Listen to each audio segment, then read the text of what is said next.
Longhorn Nation, we're back! If you've been a college football fan for more than 20 seconds, you've heard this clip in one facet or another. Chances are, this clip has hit your eyes in the sense of irony rather than a claim to take seriously. Isn't that what memes are though? Texas football as a whole has become a meme, the backbone of half the jokes in the college football industry. If I showed you all of them right now, you wouldn't be able to comprehend everything in time before the next annual Texas Shit-tacular. The memery extends further when you think about where Texas stands in the hierarchy of college football relevance in this day and age of the sport. The rundown goes as follows. Texas is a blue blood of the college football world. For a short definition, blue blood status is an extreme VIP club for the programs that built the foundation of college football. Naturally, Texas was a dominant force of the time period in which nobody was alive for or can remember. Multiple national titles, domination of the Southwest, and we're at the forefront of college football classic rivalry games in the same retirement home as Mack Brown. The days of Darrell Royal and the founding of the well-known Wishbone offense that had an astounding decade of dominance before the game itself centralized around defending it. Back in those days, a down year was considered a year in which they didn't win the national championship. Texas was a burnt orange monarch, the face of the Southwest Conference. Well, up until the conference got shadow-realmed. With the death of one conference, another one rose to its place, the Big 12. Well, actually it was the Big 8 and then it became the Big 12. In a time where it was considered more than a laughingstock where you could have 3 losses and still make the championship, Texas found themselves in a very unusual position. Ass. A 4-7 record in 1997 set serious concern for their program. So much so that they had an entire coaching overhaul because of their shortcomings. 1998 was the age of new beginnings for the Longhorn Nation, as this began the elongated tenure of the great Mack Brown, fresh off his own long time period at North Carolina. Yes, he wasn't always 100 years old. By the time of his hiring, Texas fans have begun to forget who they really were. They also forgot everything else because they were knee-deep in liquor, but they didn't have to have their loyalty tested for too long, as just when it seemed like they would be stuck in football hell like everyone else, a miracle struck. With a team as talented as this one, there is absolutely no way they could cuck themselves. With a quarterback as talented as Vince Young, he shredded through the backfields like a high man against cheesecake. Freshman Jamal Charles moved as quickly as the IRS on tax day. Michael Huff brought defensive coverage that had ESPN scrambling for more comparisons to Deion Sanders. It was the college football version of Ice Spice, as they were completely stacked. A season of ass whoopings after another has culminated in that of the 2006 Rose Bowl, a national championship surpassing any of the national titles after it. Though Reggie Bush and Matt Leonard put up a hell of an effort on this day, Vince Young's 467 total yards was too much for USC to counter against. For the first time in over 30 years, Texas had a definitive national title under their belt of dominance and the best defense of Texas since the Alamo.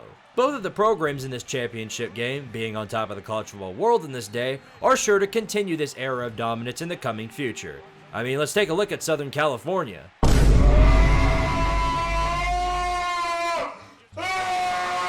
Oh, well, they were the losing team. You were the one who actually won the damn thing. I'm sure the next 20 years of your time in football won't be filled with hilarious laughs, pathetic shortcomings, and misconduct on and off the field, ensuring their spot as clown of the week at any given point. Certainly not Texas. I mean, Texas. They're back. They are back. We have a game of the century on our hands. Number 1 versus number 2. Peak football between the top 2 teams in the land. You've got Colt McCoy. No way Texas doesn't show up and get their ass handed to them off the bat. Okay. Touchdown, Antonio Pittman. Texas didn't show up, didn't even bother to play. Despite this loss though, they've got a real shot at fixing their mistakes and getting back to the BCS title. Just went out and the rest will take care of itself. Devin Sneed steps up, throws, and it's intercepted. And that's the ball game. Texas A&M's got it back again. Got me thinking Colt McCoy went into real estate a little too early. But then again, Kansas State and A&M brutalized the poor man like he owed them money. So, next year will be better. You wonder why Kansas State was considered the giant killers of the Big 12 for as long as they were? It's thanks to your tomfoolery that they got that reputation in the first place. A 6-year winning streak at home erased by Colt McCoy turning into Colt McCord. Specifically the Pittsburgh game McCord. Even worse when you consider that once again, this was the only turnover aneurysm of the season. The only thing going for you at this point was the fact that it was 2007, where everyone died. Despite another 3-loss season, next year, you'll be back. A revolution has come. Longhorn Nation is witnessing the return of the Southwestern King in real time. The Texas offense has reached omnipotent levels of power now that Colt McCoy has figured out how to throw less interceptions than touchdowns. This was all but confirmed when Texas got the jump on Heisman winner Sam Bradford in the Red River Shootout, or rivalry, because someone is going to get triggered at me not using both of those words. The season looked all but theirs after wins against Missouri and Oklahoma State, but before they could end the road trip with no speed bumps, there laid one little problem. Did you forget about me? Second down now. Deep strike. Got the big man. And touchdown, Red Raiders. Just as you did Kansas State, you single-handedly laid out the legacy of Michael Crabtree. One of the things you've learned about being Texas is that everyone hates you and wants you to perish all along with them. The college football world itself is your rival, including the algorithm itself, because it chose Oklahoma over you for the Big 12 title, and it's one you cannot beat no matter how hard you try. Cucked from a natty because the factor's out of your control. But that's only ever happened to Florida State and Alabama though, right? Anyway, despite your shortcomings in the end, you finished out the season with a fiesta. You'll be right back to where you were next season. Welcome to the world of bag. You've watched Colt McCoy grow older as he learned how to become an elite quarterback. He's done all that for you and then some. A defense on a level representing the 2001 Miami Hurricanes. This isn't just high-end talent, this is peak roster football. Even when the odds were against you in the form of equally elite defenses, Texas overcame that through sheer, or in this case, steer will. Perhaps the MVP of the ride was the unexpected hero of the roster, Hunter Lawrence, who nailed game-winning field goals in Red River football and the Big 12 championship game against Nebraska, even if that field goal was given because of ref ball. If Texas was able to surpass their Great Wall of Ndamukong Suh, there shouldn't be a single thing left to oppose their opposition. Except you forgot that there was an insurmountable menace awakening from the east in the form of incest and Nick Saban. Another blue blood in your track. But you've seen this aplenty. Colt McCoy is ready to finish out the season with a bang. And well, a bang he got. Just not in the way anyone hoped for. Remember when I said the college football world itself is your rival? That includes the injury bug. It doesn't discriminate, but it sure does royally The guy who had to be thrown to the wolves was Garrett Gilbert, and unless her name is something Alabama fans can't pronounce, no true freshman is coming into the national championship and surviving on the winning side. Thus your season became known as so close, but so far. Though they collapsed in the end, Gilbert showed signs of competence against the Bama defense, so it's with certainty that Texas fans can say they will be back next year.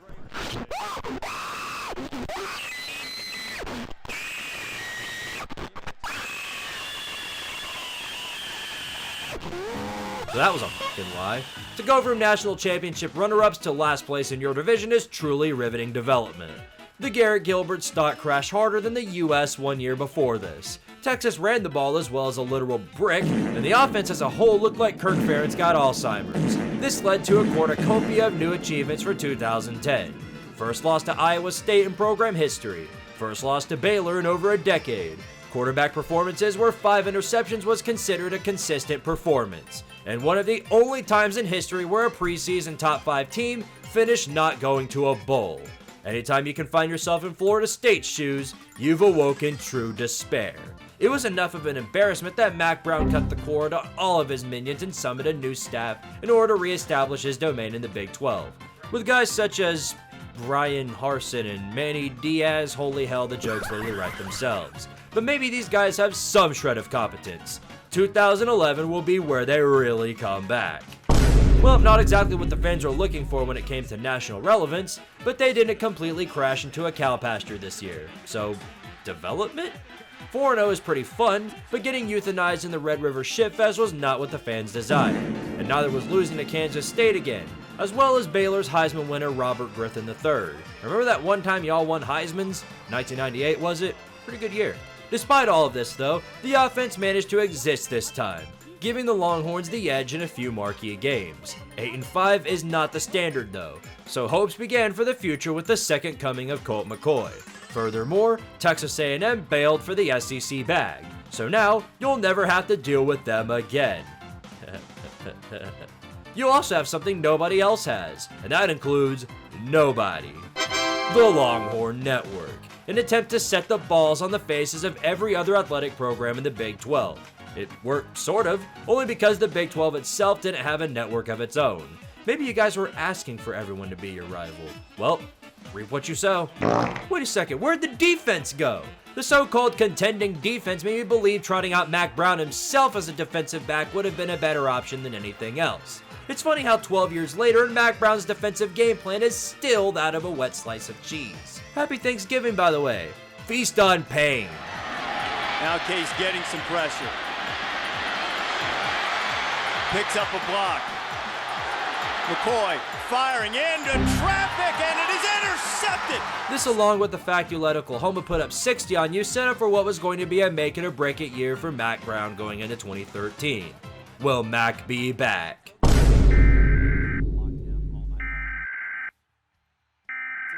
The Service of Tardaria has issued a nationwide Amber Alert for the Texas Longhorns defense. Last located in Austin, Texas, the victim went missing on approximately September 7th, 2013. If you spot any particular individual who is portraying the horns up gesture, but downwards, please contact the Longhorn Network immediately so that they can get offended. Additionally, please assist in searching for a new head coach. Well, that's a real bummer for Mack. I imagine he'll get defense figured out eventually where he doesn't get something like 70 scored up on him by a president. As for whom the Shorthorns would claim to take his place, it would be in the form of Charlie Strong of Louisville, who just recently won the Sugar Bowl with them. So beginning the era of the college football playoffs, surely Texas will be back soon. Patrick, what am I now? Stupid? No, I'm Texas.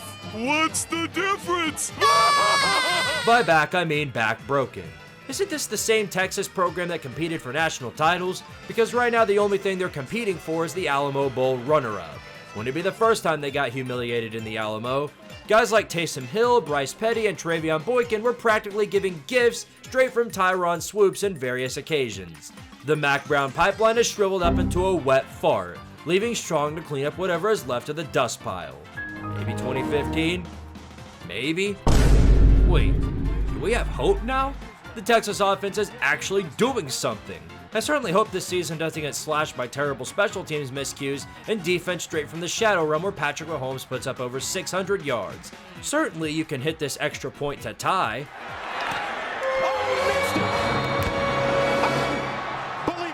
Alright guys, I'm starting to get a slight idea that Texas may not be as back as we were told by the Longhorn Network. 2016 though, there's potential to be shown.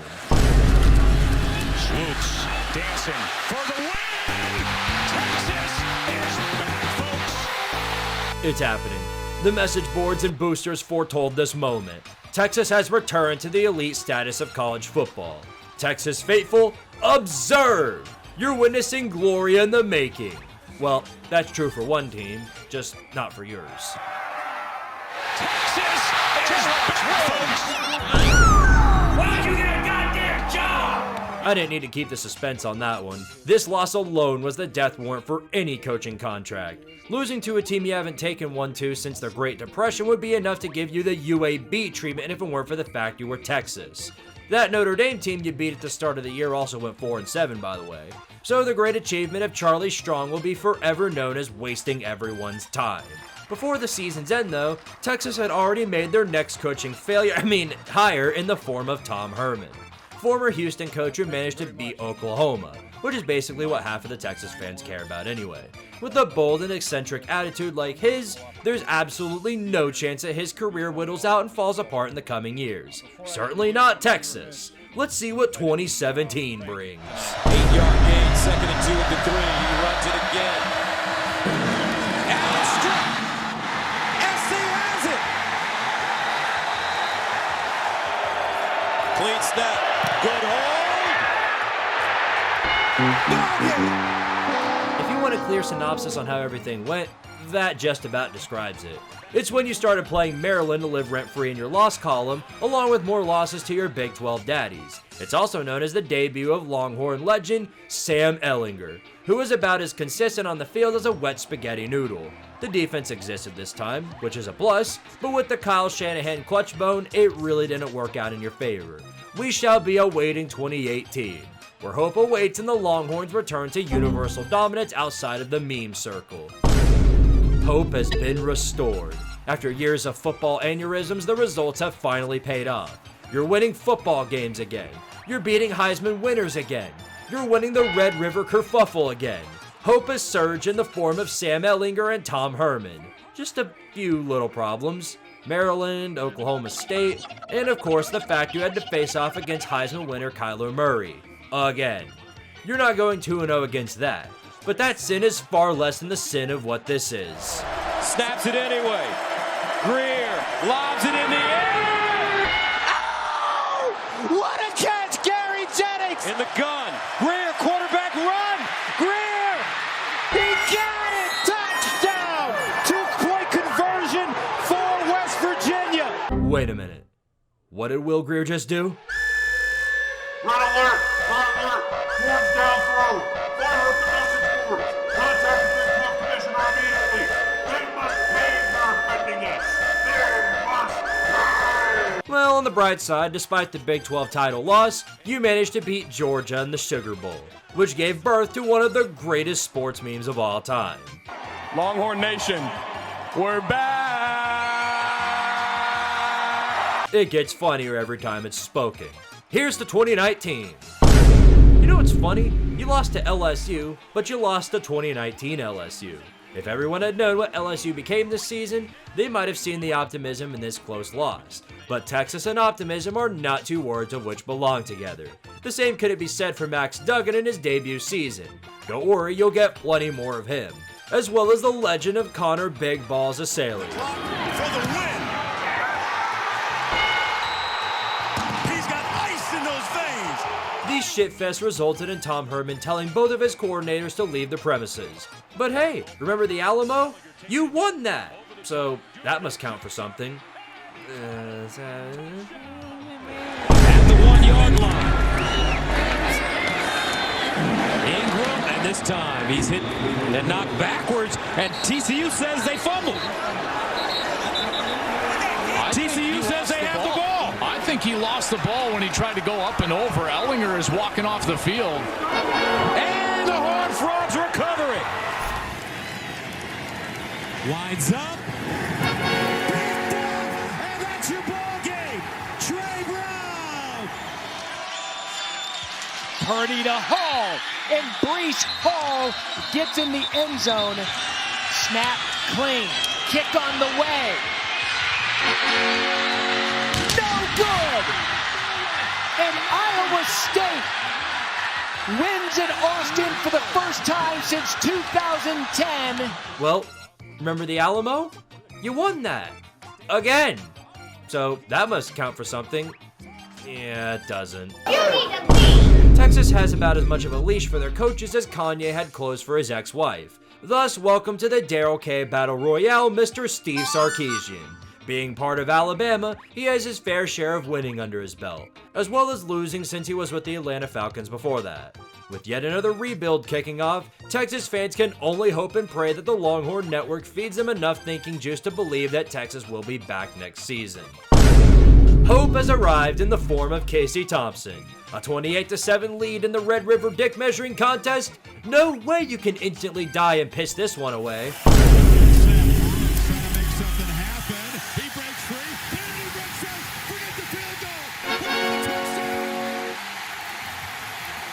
Despair has arrived in the form of Caleb Williams. And in case you're wondering, this was not an outlier.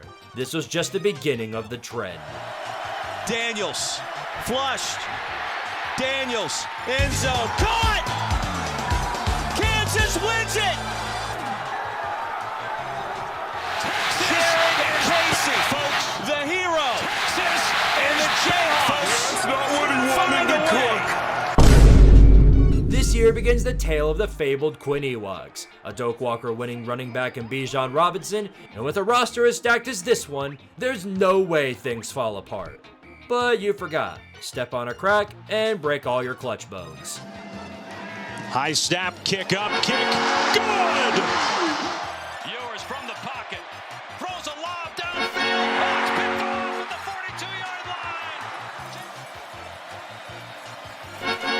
And Mercado has been a good complimentary runner. Combine this with the fact that it's illegal to beat ref ball and it's another 8-4 season.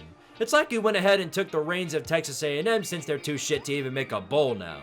But hey, remember the Alamo? Because now you can't even win that. But with everyone making their triumphant return in 2023, it's never been a better time in recent history for Texas to finally be back. The Texas Longhorns. It's a notorious celebration indeed. Texas found all the talent they had located in their inventory and took advantage of it. After an ass-whooping against Saban and Tuscaloosa of all places, it was clear that Texas had returned to the national spotlight and had become as menacing as EDP 445 at the Cupcake Factory. Now that you've made it to the big dance, the only thing left to do was to win it. Remember the Alamo? I sure hope you don't, because you're about to experience the exact same thing from last year all over again. To advance to the national championship game, Ewers lobs it up, and it is incomplete! Please forward your dictionaries to page 679 where we will find the word clutch. Texas will never be there. Despite another choke job at the end, Texas has restored their dominance in modern college football and has taken back the crown of the Big 12, a league which I'm confident they'll own for years to come. Hold on a second. Hello? Texas did what? Good work contributing to the Big 12 for as long as you did, because now the accolades of the conference have been erased to the point that they are now the ACC Light. Just hope that you can somehow maintain your dominance in the SEC, a league which gives absolutely no breaks. Oh look, a break. Turns out more than half the teams in the conference aren't worth a steer's ass, and you're playing most of them on your schedule, with the exception of Georgia, who went into Austin and tore Ewoks a new one. This of course resulted in fans throwing shit on the field like crybabies, but here in the SEC, you can't throw temper tantrums and expect to get what you want. Leave it alone, move on with the game. There was no defensive pass interference. Oh my goodness. The ball beyond the 9-yard line. Kirby smoking up and leave it. So Bill and in the discussion, they have changed their call, which is an enormous moment in this game. I guess the Longhorn administration called Greg Sankey. Either that or ref ball is a construct of clown logic. Likely the latter. Can we get another update on the clutch bone though? They handed it to him. Touchdown! Georgia SEC champions! That's about the expectation. Despite the embarrassment here, Texas managed to find themselves in the first ever 12-team playoffs, and unlike some others, they didn't die instantly. Knocking off Clemson at home was a good start. Cam Skibity and Arizona State nearly got the jump on you, but since ref ball can't figure out targeting and the Sun Devils can't figure out how to cover anyone, you escaped a surefire death at the hands of the Cinderellas. Up next on the chopping block is that of the Nuts, who have been on a bloodbath ever since they managed to get into the playoffs. However, the Texas defense would reach their apex in the Cotton Bowl. They themselves, though, struggled to score in the Jim Knowles defensive line. Down a score, Texas managed to get to the goal line late game, where they were given the opportunity to do this. Pitch on the edge. Strung out. Drop for a loss. Huge play. I've seen better goal line play calls in the Pee Wee League. What in the actual shit was this? Well, rate your rewards and get out. Pressure comes. Sawyer knocked it out and picks it up. Jack Sawyer headed down the sidelines. Ohio State scoop and score and dagger from 82 yards. I think by now it has become abundantly clear just exactly who Texas is. While most of their years in recent memory haven't been terrible, the Texas faithful are known as one of the most obnoxious, clown-infested, Charmin ultra soft fan bases in the nation. A fan base shrouded in so much tomfoolery that is spearheaded by Matthew Bogey Move McConaughey. A holier-than-thou mentality where you try to flex how tough you are whilst crying to the world about a mean hand signal in the same breath. Even the administration and coaches are trying to outlaw this signal from the game itself. It's all living proof that dead internet theory may be more than just a theory. What are you gonna do about it? Arrest me? Come try it! Hey! Does this scare you, Texas man? You are afraid? Are you afraid of the spooky hand signal? Is it gonna come get you? You better run away from your computer screen. The scary. Well, if you somehow managed to make it to the end of this video, thank you for watching, and as always, power to Targaryen. We were so close. Is it okay that I feel like I don't want to live anymore? Yes, Bobby, that's normal. Never before. Oh, my Lord! Oh! Bevo. Oh! Can live television get better than that? No!